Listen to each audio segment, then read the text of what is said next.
এই রাজ্যের স্বরাষ্ট্রমন্ত্রী উনি, আইন শৃঙ্খলা রক্ষা করা ওনার দায়িত্ব।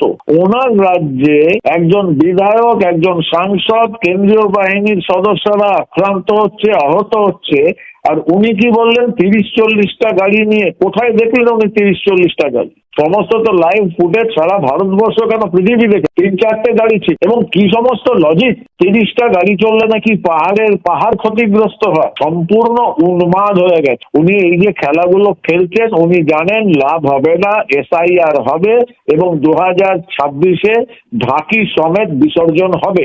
বাংলার মানুষ ক্ষেপে রয়েছে, সেই জন্য এরকম মস্তিষ্ক বিকৃতি হয়েছে এবং এই সমস্ত কথাবার্তা বলছে। উনি বলছেন যে স্যার, উনি বলছেন ওটা কিছু না, মানে ও যেটা লেগেছে ওই কানের পাশে একটু লেগেছে আর। না, ওই যে বললাম, এগুলো তো উনি বলবে, কারণ উনি তো বার্তাটা দিচ্ছে।